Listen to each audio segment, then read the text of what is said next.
porque, no fundo, todo pecado tem um nome e sobrenome. Alguns nós não gostamos de dar nomes. E nós temos então que saber que é pecado mortal, pecado mortal, o pecado venial e imperfeição. São 3 graus. Pecado mortal, pecado venial e imperfeição. As imperfeições.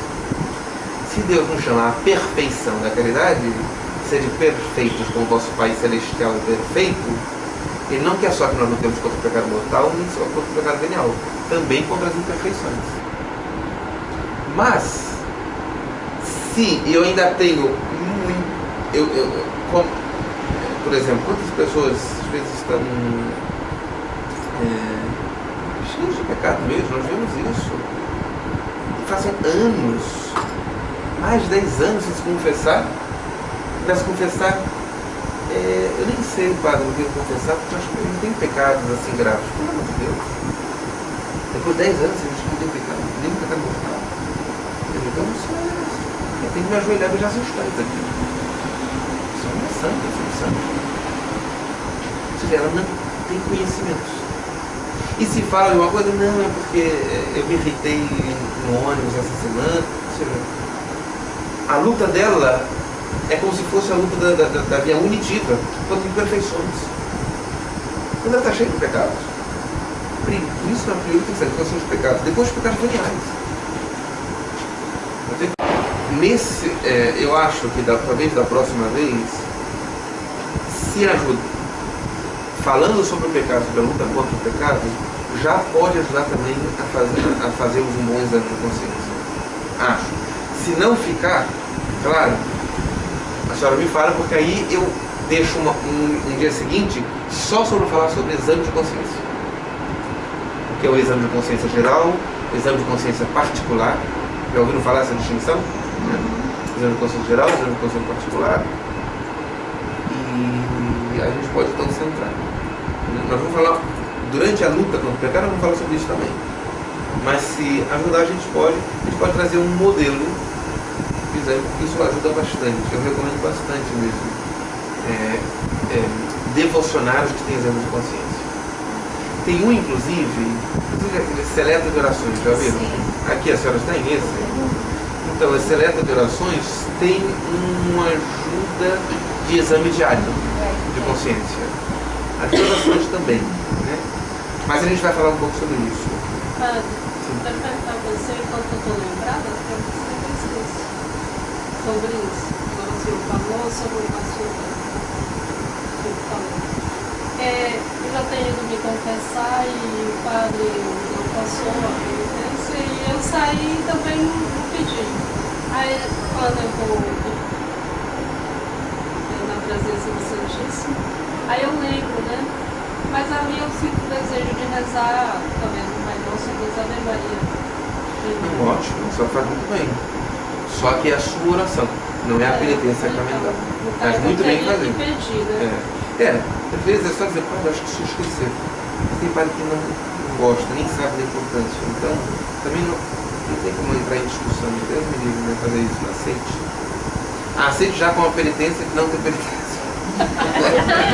A pena, porque eu estou como penitente privado de uma graça que a igreja me dá, que é a graça de uma penitência sacramental.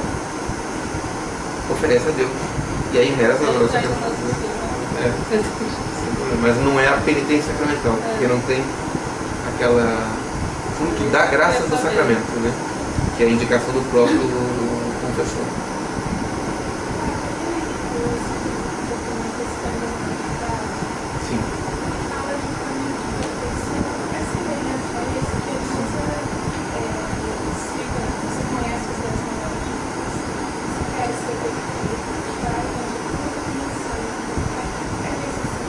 Sim. Poxa, essa encíclica, o que o Papa João Paulo... É bom a senhora exatamente, sobre moral, mas por quê?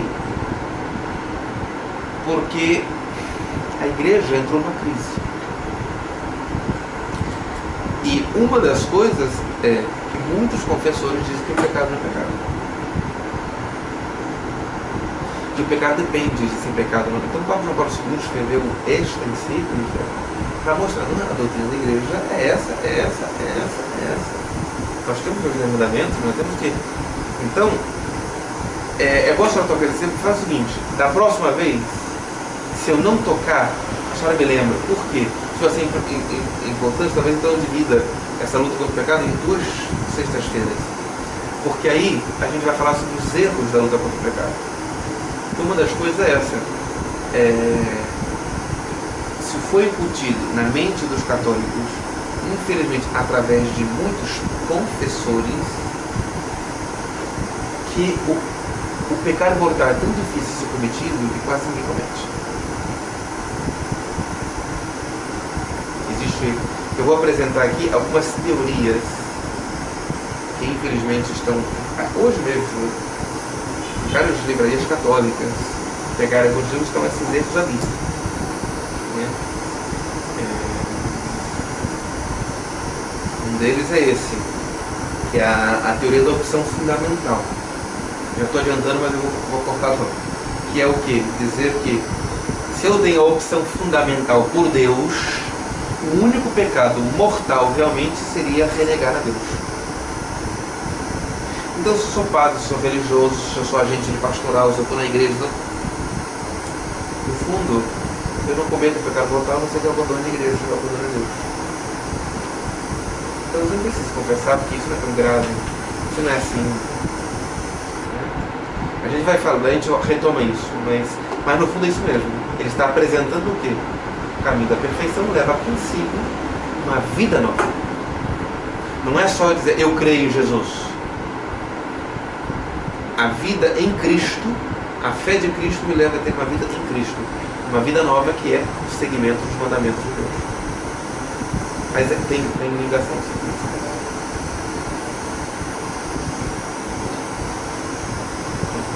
Então, irmãs, eu queria deixar também uma outra tarefa para casa, que é a leitura desse capítulo 15. É um pouco maior que aquele, que é o que nós falamos hoje. As 3 idades da vida espiritual, segundo os padres da igreja e segundo os mestres espirituais. Então é retomar um pouco aquilo que nós falamos hoje, claro, de maneira muito mais profunda, muito mais perfeita, né? De maneira... Mas então já vai ajudando a leitura também aquilo que nós falamos aqui hoje. Ele vai apresentar então as 3 idades da vida espiritual. Ele vai apresentar o testemunho da Sagrada Escritura sobre isso, da tradição dos padres da igreja. Ele vai fazer uma comparação da vida das 3 idades da vida espiritual com a vida corporal, a infância, a adolescência, a juventude e idade adulta. E vai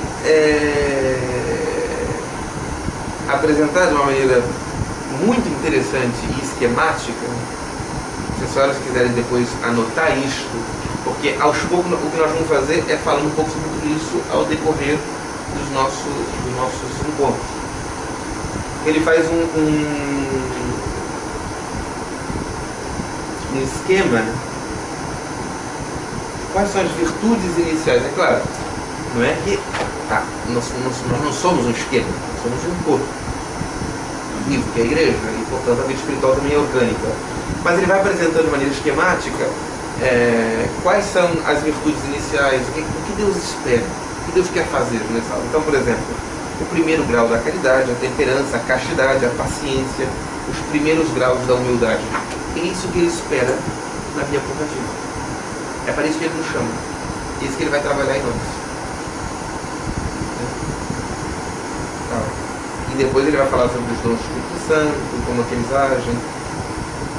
E aí ele faz uma comparação com as moradas de Santa Teresa, que seria a via purgativa com as moradas do castelo interior. Então acho que é isso, fica essa leitura. É um pouquinho, mas é bastante interessante.